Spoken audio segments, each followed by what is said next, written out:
എന്തൊരു അൺലക്കിയാണ് ഞാനെന്ന് എപ്പോഴും ചിന്തിക്കാറുള്ള ഒരു കാര്യമാണ്. ഞാൻ അൺലക്കി ആയതാണോ, എൻ്റെ ലൈഫിൽ നടക്കുന്ന കാര്യങ്ങളെല്ലാം ഞാൻ നെഗറ്റീവായി എടുക്കുന്നത് കൊണ്ടാണോ എന്നൊന്നും എനിക്ക് അറിയത്തില്ലേ. ഞാൻ കുറച്ച് കാര്യങ്ങൾ പറഞ്ഞുതരാം. മാമാടിനെ പ്രസവിക്കുമായിരുന്നു ഞാൻ ചെയ്തിട്ടുണ്ടായിരുന്നത്.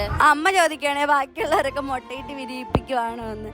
അങ്ങനെയല്ല ഞാൻ പറഞ്ഞ സിസേറിയൻ അല്ല, പ്രസവമായിരുന്നു. അപ്പൊ പറഞ്ഞു പ്രസവം എന്ന് പറഞ്ഞു കഴിഞ്ഞാൽ അപ്പോഴുള്ള വേദന ഉണ്ടാകത്തുള്ളൂ, പിന്നെ വലിയ കുഴപ്പമൊന്നും ഇല്ലാന്ന്. പക്ഷെ എൻ്റെ സ്റ്റിച്ച് ഉടനെ ഒന്നും ഉണങ്ങിയിട്ടില്ലായിരുന്നു കേട്ടോ. 10-45 മേലെ എൻ്റെ സ്റ്റിച്ച് ഉണങ്ങാൻ നിന്നിട്ടുണ്ട്. സ്റ്റിച്ച് ഉണങ്ങാത്തത് ആ സമയത്ത് നമുക്കൊന്നൊരു ബ്ലീഡിങ് വരത്തില്ലേ, എനിക്ക് അതും ഉണ്ടായിരുന്നു കേട്ടോ. 10-45 ദിവസം. മാമാട്ടിയുടെ 28 നടക്കുന്നത് 38 കഴിഞ്ഞിട്ടായിരുന്നു കേട്ടോ.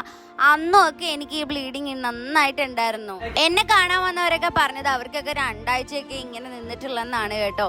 എനിക്കാണെങ്കിൽ ആ മുറിവും ഇതിന്റെ ഈർഷ്യയും എല്ലാം കൂടെ നല്ല ദേഷ്യമായിരുന്നു. വേദന കാരണം ഇരിക്കാൻ പറ്റാണ്ട് പല ഹോസ്പിറ്റലിലും മാറി മാറി കാണിച്ചിട്ടുണ്ടായിരുന്നു. പ്രാർത്ഥിച്ച് 45 കഴിഞ്ഞിട്ട് ഈ സാധനം അങ്ങ് നിന്നിട്ടുണ്ടായിരുന്നേ. ഒരാഴ്ച തികയും മുമ്പ് ഞാൻ പീരീഡ്സ് ആയി.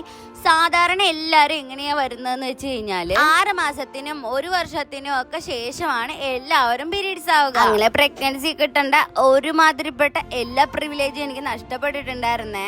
പിന്നെ വന്നിട്ട് നിപ്പിൾ ക്രാക്ക്. എന്റെ ദൈവമേ, 1.5 മാസത്തിന് മേലെ അനുഭവിച്ച വേദന. ഓയിൽമെന്റും ഒന്നും ഉപയോഗിക്കാൻ പറ്റത്തില്ല. അങ്ങനെ ഒരുപാട് ഓർക്കാൻ കൂടെ വയ്യേ. അപ്പൊ നിങ്ങളിൽ ആർക്കെങ്കിലും എന്നെ പോലെ സെയിം ആയിട്ടുണ്ടെങ്കിൽ ഒന്ന് കമന്റ് ചെയ്തേക്കണേ.